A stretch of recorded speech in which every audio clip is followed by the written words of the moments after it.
17, chapter 4. But before going on to the shloka, we shall do a quick recap of what we did in earlier. In the verse 15, we all learned that all the liberated souls in ancient times acted with this understanding of Lord's transcendental nature. Therefore, one should perform their duty following in their footsteps.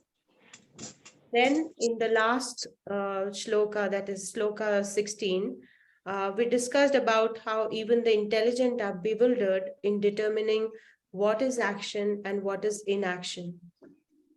And then the Lord explained what action is, knowing which we shall be liberated from all misfortune.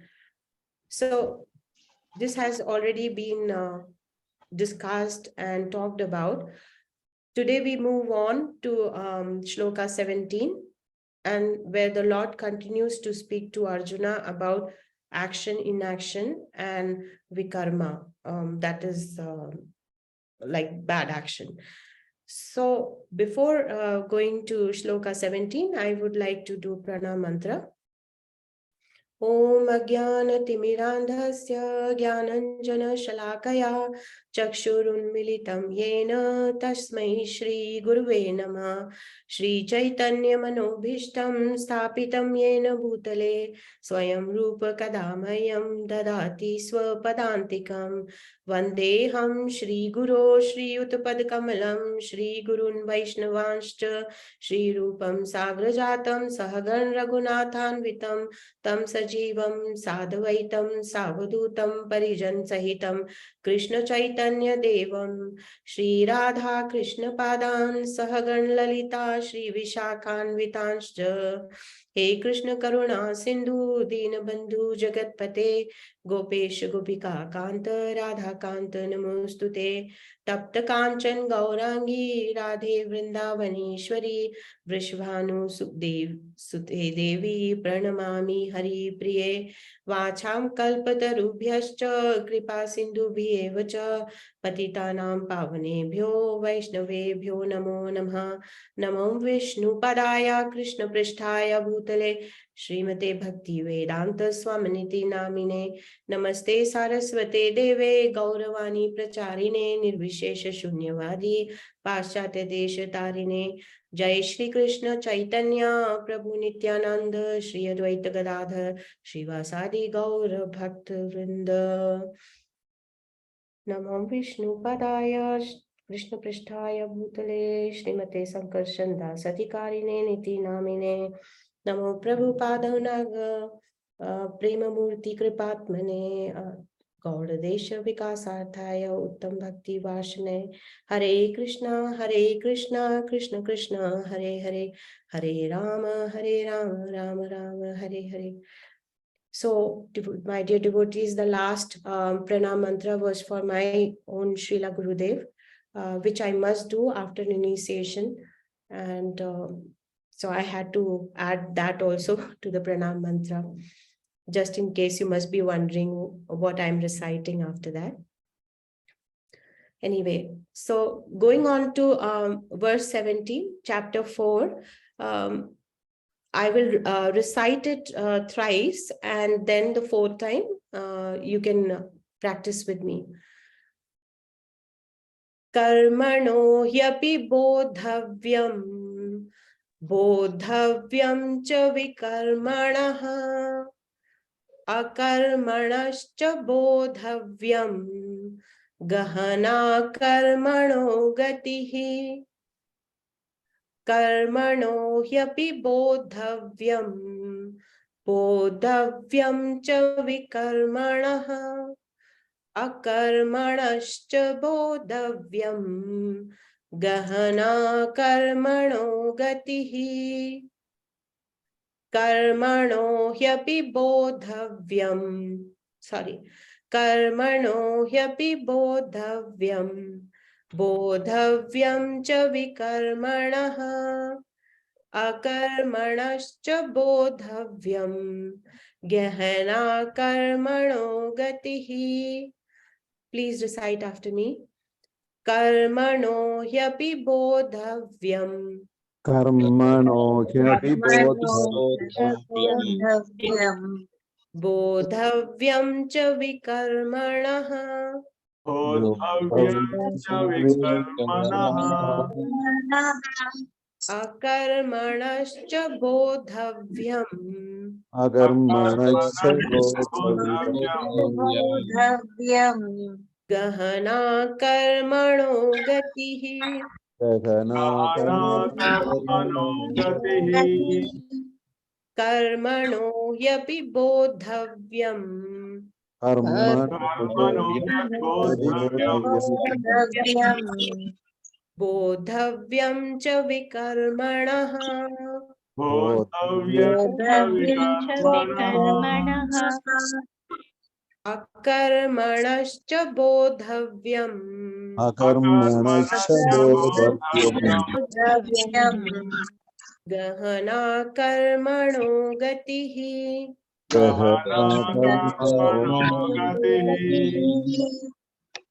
So the word meaning and translation by His Divine Grace, Srila, His Divine Grace, A.C. Bhakti Vedanta Swami, Srila Prabhupada ki Jai.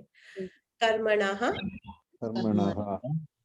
of work, Of work. he, He. certainly, Certainly. api, Api. also, Also. bodhavyam, Bodhavyam. should be understood, Should be understood.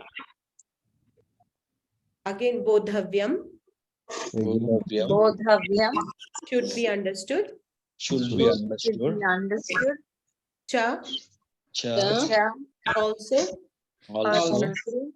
vikarmanaha, Vikarmanaha. of forbidden work, Of forbidden work. akarmanaha, Akarmanaha. of inaction, Of inaction. cha, Cha. also, bodhavyam, Bodhavyam.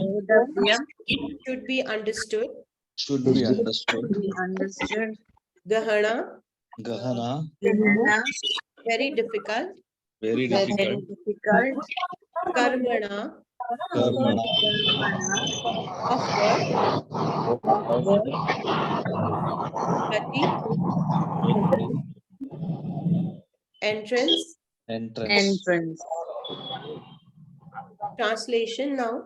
The intricacies of action The intricacies of action are very hard to understand.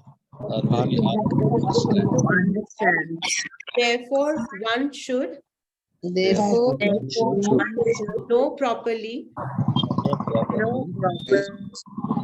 what action is, what action is, what forbidden action is, what forbidden and what inaction is. and what inaction is. So we will read the purport. I will read the purport for you by Srila Prabhupada, and then we can go to some realizations. I forgot to mention in the beginning that today we are also going to cover Sloka 18. So the purport for this verse by Srila Prabhupada.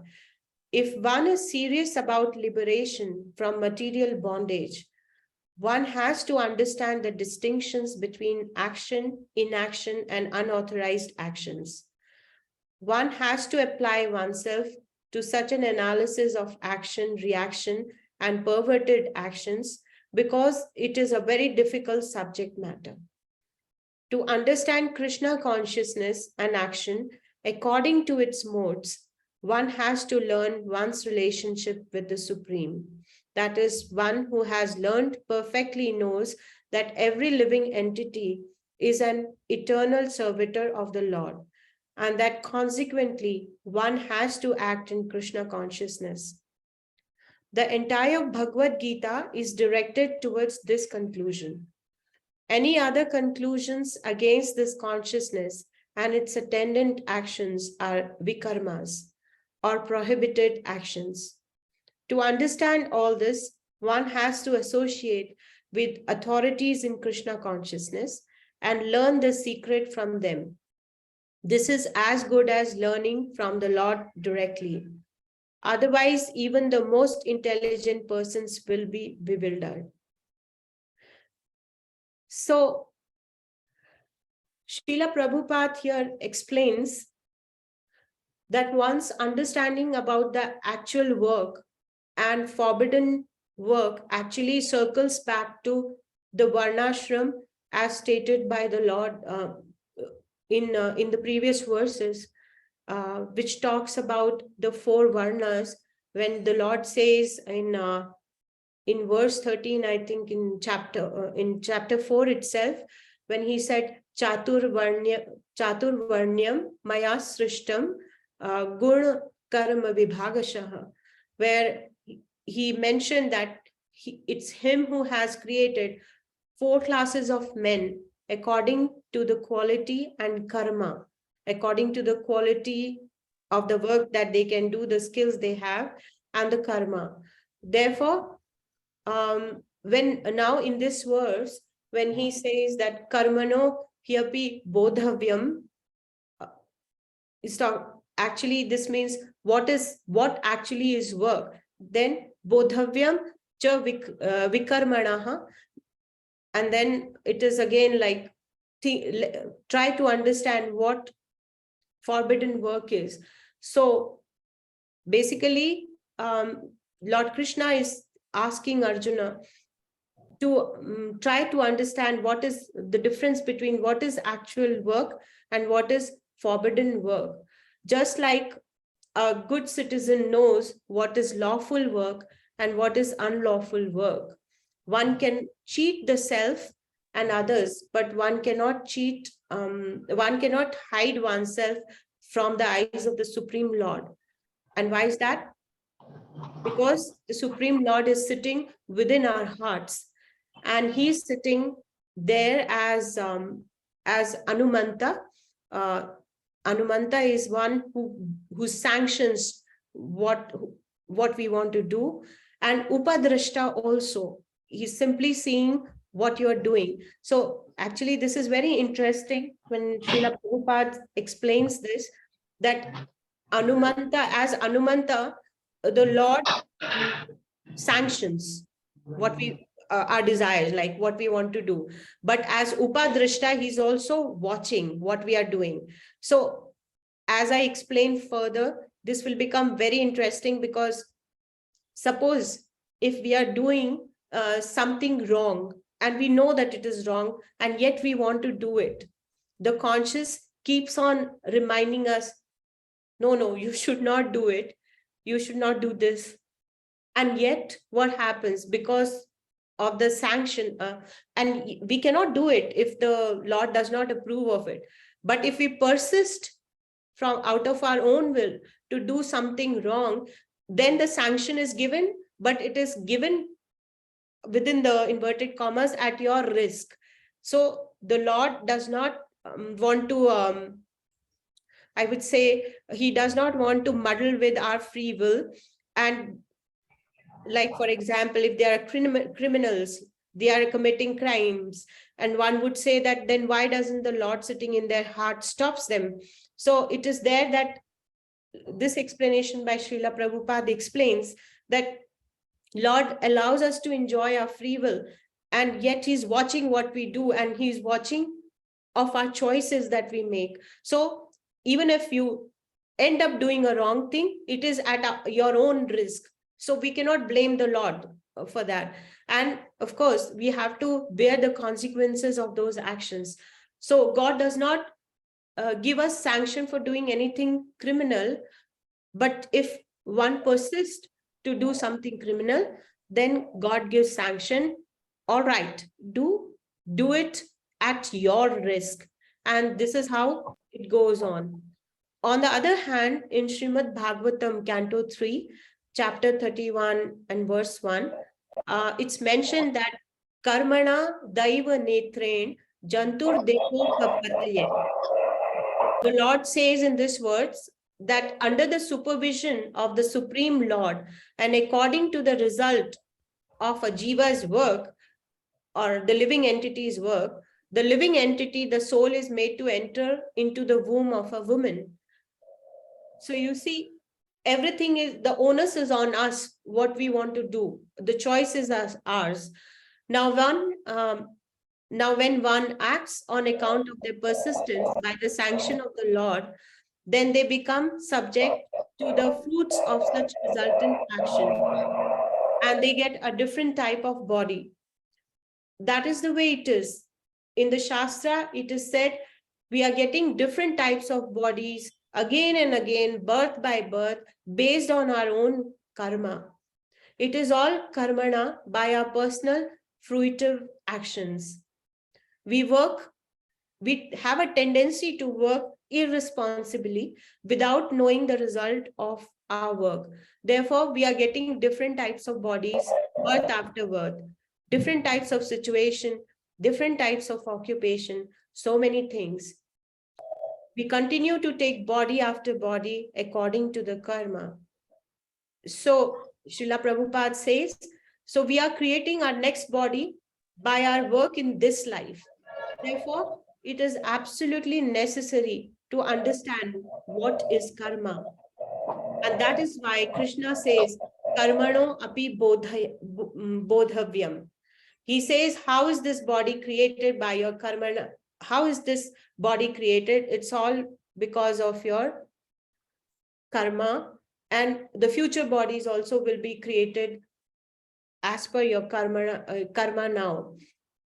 So if you work foolishly in the tamoguna, then you get the body of ignorance, ugly body, abominable body, poor body, without any education, without any knowledge.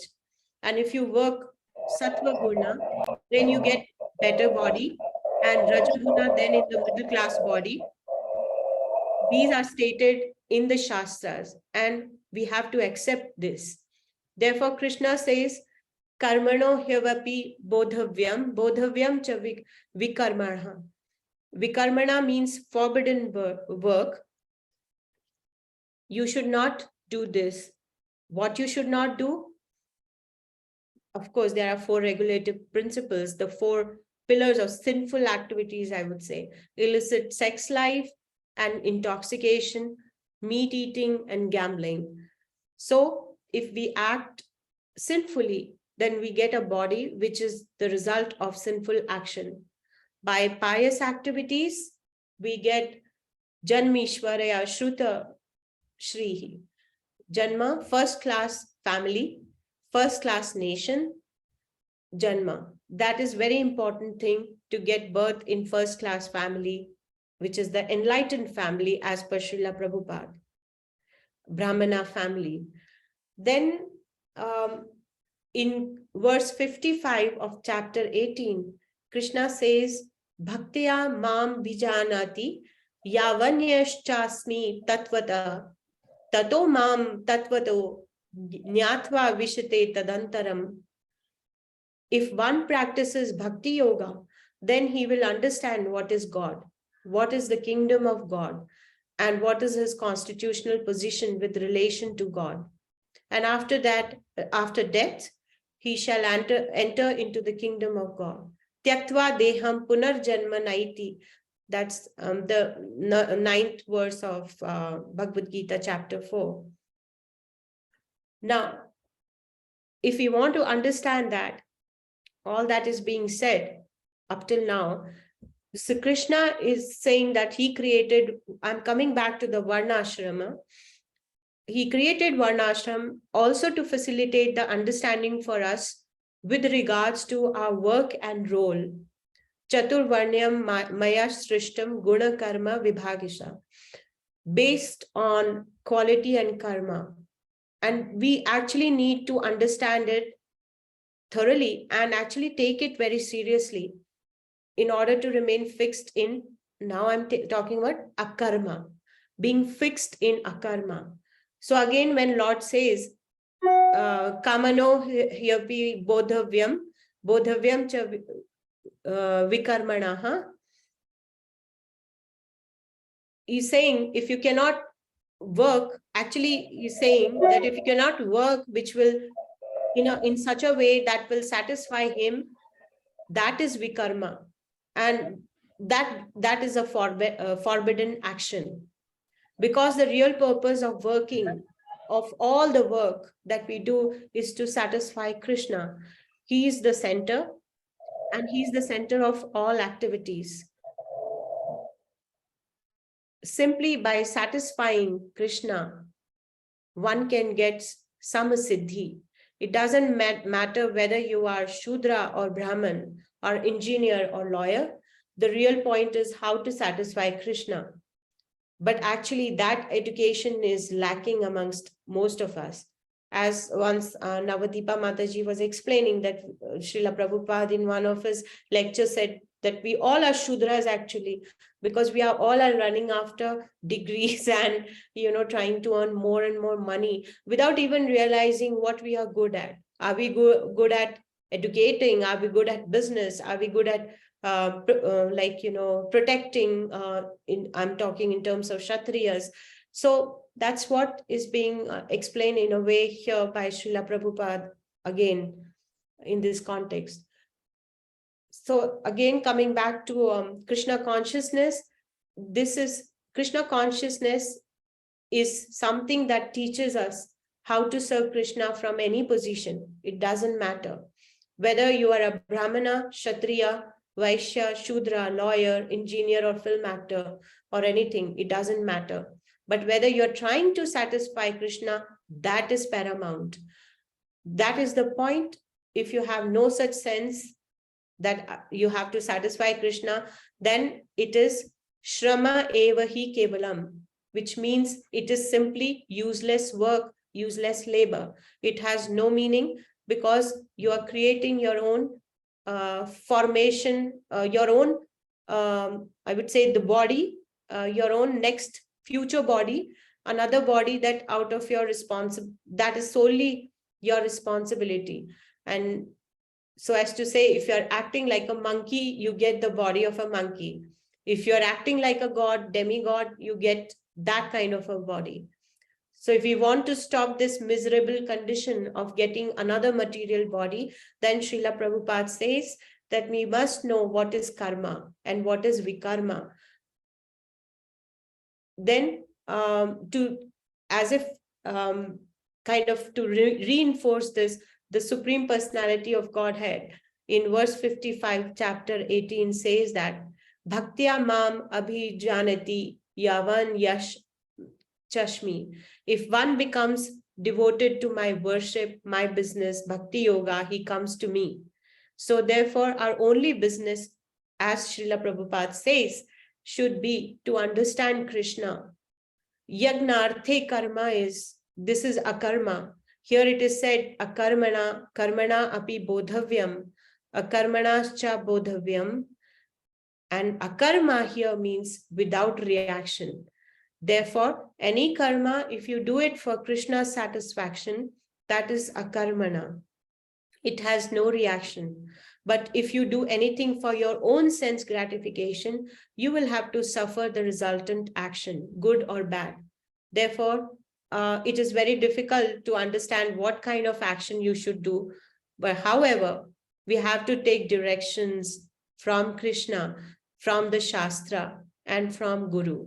Then our life will be successful and blissful. If one is serious about liberation from material bondage, one has to understand the distinction between action, inaction, and unauthorized actions. And this is a very complex thing, no doubt about it. One has to apply oneself to such an analysis of action, reaction, and perverted actions, because it is a very difficult subject matter. In a nutshell, karma is the action which brings good results. Vikarma is the action which is against scriptures and brings bad results. And akarma is not inaction, but it is action which brings no reaction, because it is fixed in Krishna. Further, to understand these differences, one has to be Krishna conscious. To understand Krishna consciousness and action according to its modes, one has to understand one's relationship with the Lord. Every living entity is an eternal servitor of the Lord. And so one has to act in Krishna consciousness. That is actually the entire conclusion of all that is being spoken by the Supreme Personality of Godhead in Bhagavad Gita, and the overall conclusion of this Upanishad. And if one doesn't understand this as yet, then one is not in Krishna consciousness. And that is the road leading to vikarma, which is the prohibited action. With this, we will move on to the next verse, where the Lord explains how intelligent men distinguish action from inaction. So I will just stop sharing this sloka and I'll move to the next sloka.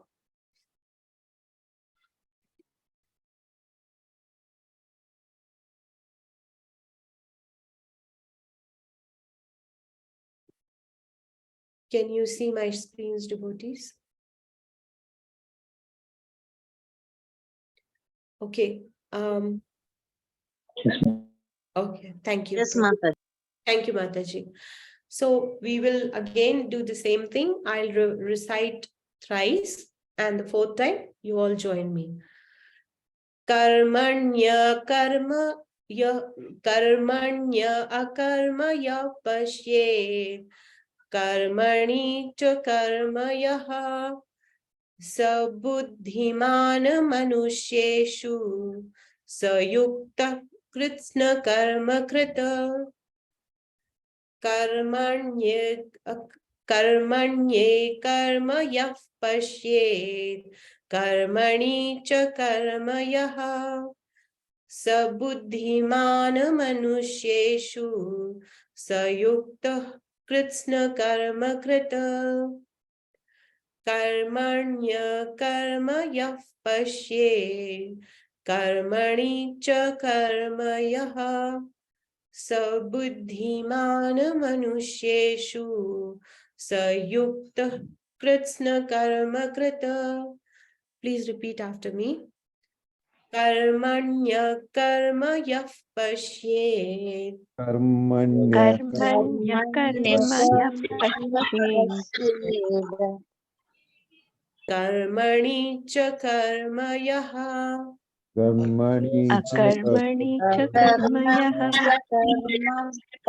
yah akarmani cha karma yaha karmani akarmani cha karma yah sabuddhiman manusyeshu sabuddhiman sabuddhiman manusyeshu sayuktah kritsna karma krita sayuktah krishna karma krita karmanya karma yah pashyet karmanya karma yah pashyet akarmani cha karma yaha akarmani akarmani cha karma yah sabuddhiman manusyeshu sabuddhiman sabuddhiman manusyeshu sayuktah kritsna karma krita ayukta sayuktah krishna karma krita. So now the word meanings and the translation by His Divine Grace, A.C. Bhaktivedanta Swami Srila Prabhupada ki Jai. Karmani, in action, inaction akarma, akarma in action as one word, Action. yaha, In one action, who, one who pashyat, pashyet, observes, observes, akarmani, akarmani, in inaction, In inaction. Cha, in cha, also, also, karma, karma, fruitive Cha, action, fruitive action, yaha,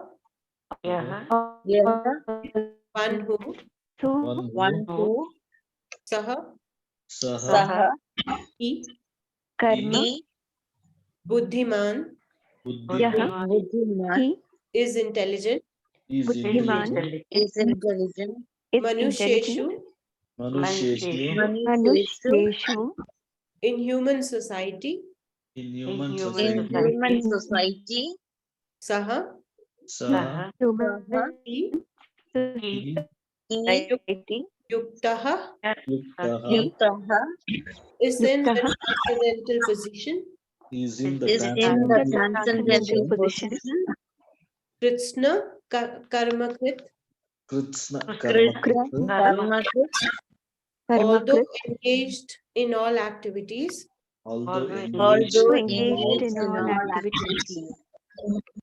translation, one who sees in action, one who sees in One action, who sees in action, and action in inaction, action in and action in is, inaction,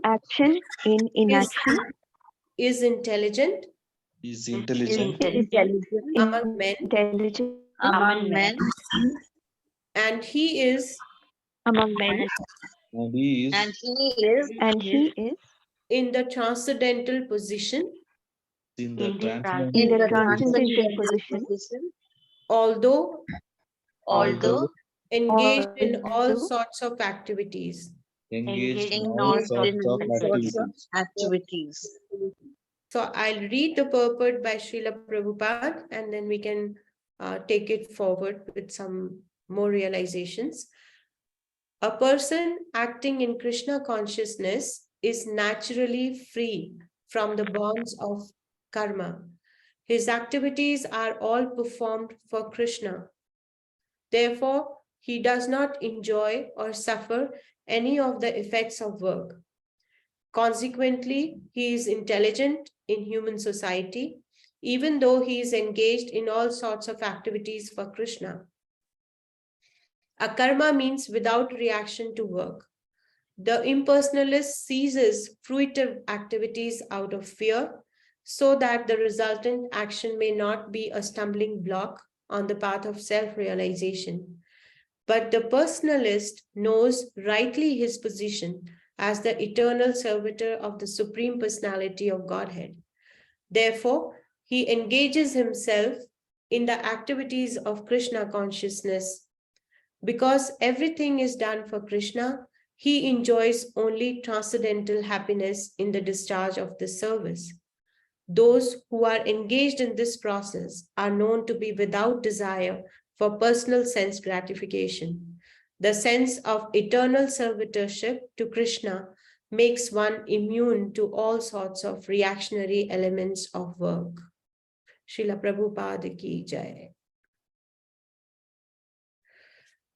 So as we already saw in the previous verses, a person acting in Krishna consciousness is naturally free from the bonds of karma.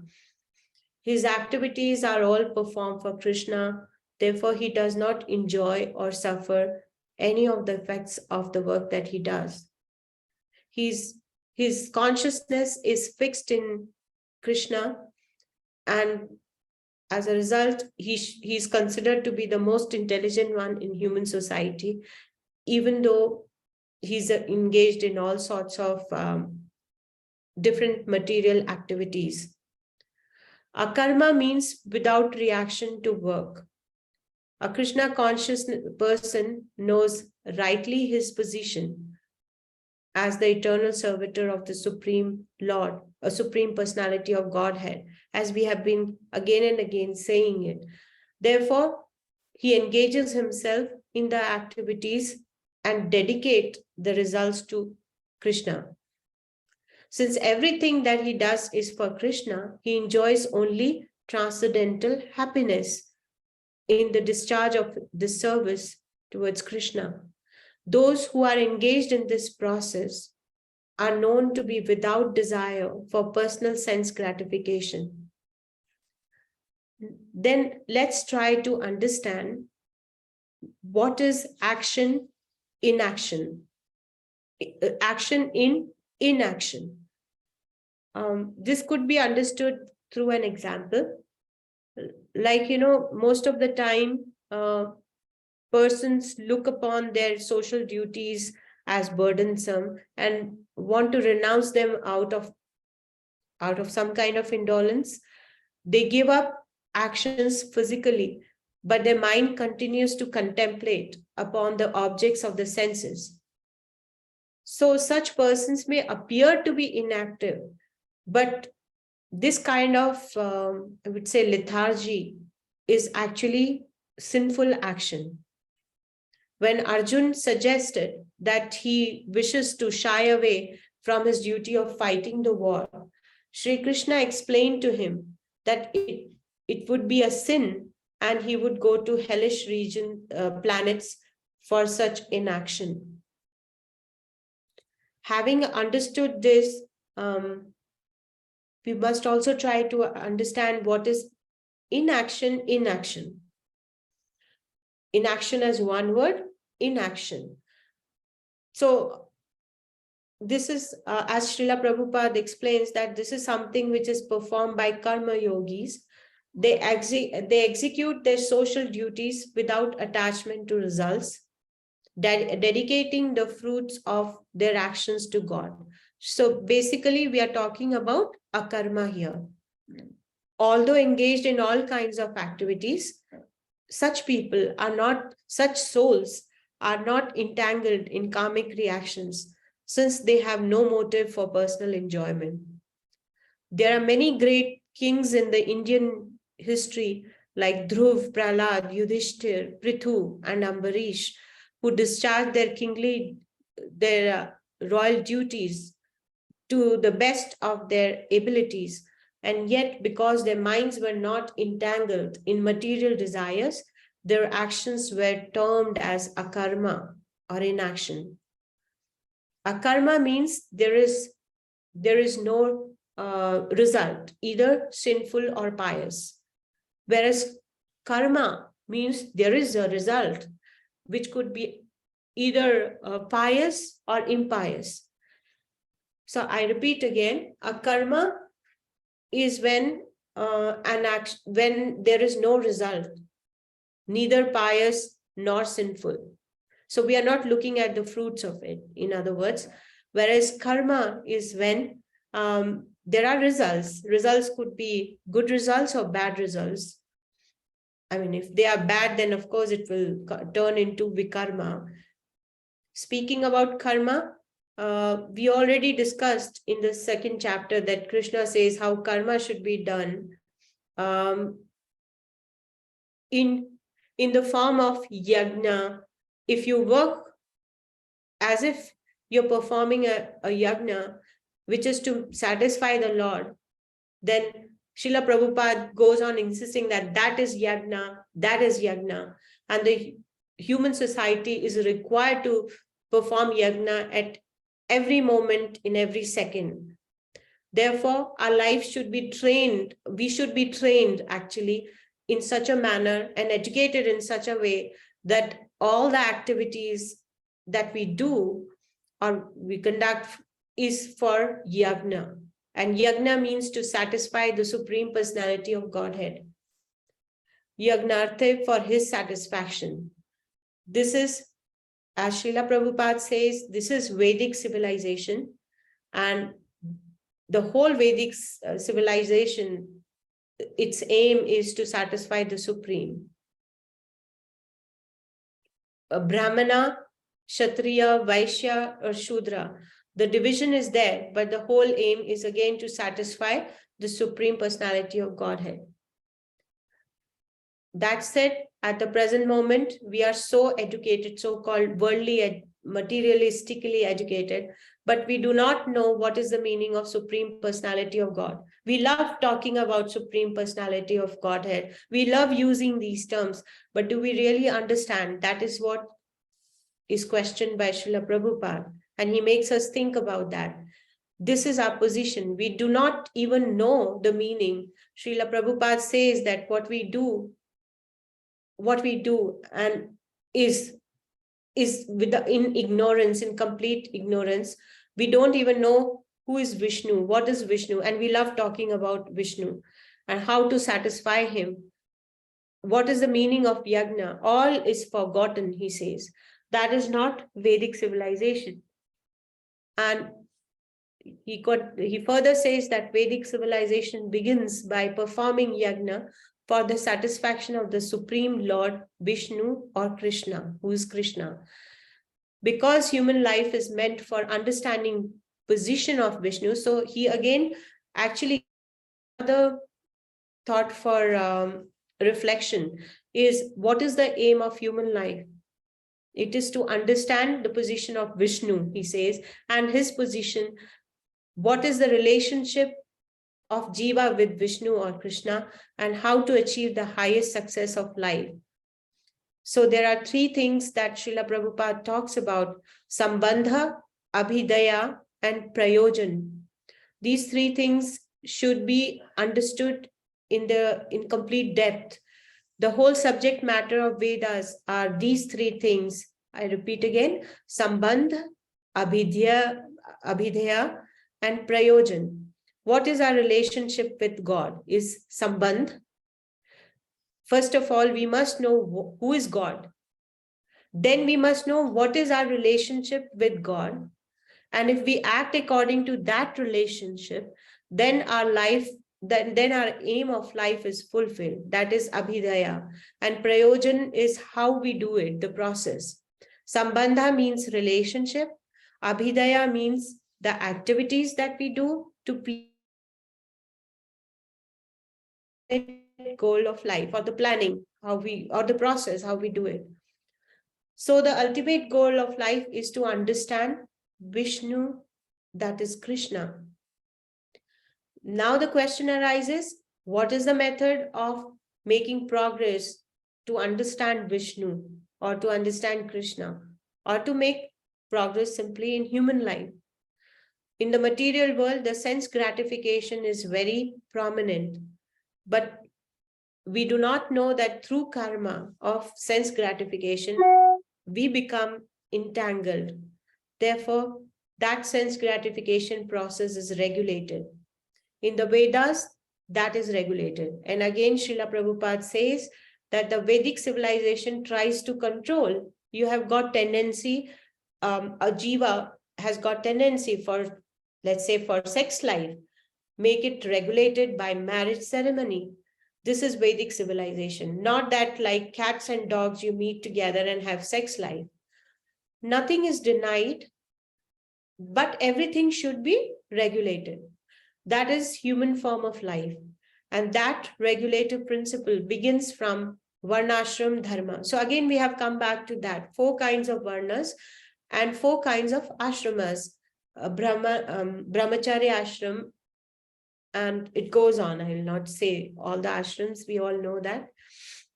Srila Prabhupada says that this well-articulated program has been chalked out by the Supreme Personality of Godhead. And we should and we cannot neglect it. We should not neglect it, we cannot neglect it. Then the karmas will become topsy-turvy if we do that. If we are acting for Krishna, then we are not becoming entangled by the resultant action, pious or impious. It is above and beyond that. Pious and impious, these are considerations of this material platform. In the spiritual platform, there is no such thing as pious or impious. There is only one thing that is absolute, an absolute truth. Whatever you are doing, it is all good, all spiritual in this on the spiritual platform. That is called absolute. In the absolute, there is no such distinction that this is pious or this is impious. Everything is spiritual. So we have to act like that. If we act spiritually for satisfying Krishna, if we can satisfy Krishna by our activities, it doesn't matter whether it is Shudra activity or Brahmana activity, but the aim is whether we are satisfying Krishna or not, then it is, and if we successfully remain focused in Krishna consciousness, then this is a karma. And Srila Prabhupada gives an example that just like in ISKCON, when somebody is washing in the temple, somebody is washing the dishes and somebody is taking care of dressing the deity, it does not mean that one who is taking care of dressing the deity is higher than the person who is washing the dishes. No, they are not karma. By washing dishes, he is executing devotional service, and by dressing up the deity, he is also executing devotional service. Real point is devotional service, and that is called akarma. Akarma drives one to the state of sambhava. Sorry, not sambhava, it's sambhava, equality, like when you are not impacted or influenced by good or bad, sambhava. And thereby, this sambhava state leads to transcendental bliss arising out of the proximity to Krishna. And that's all. Thank you so much, devotees.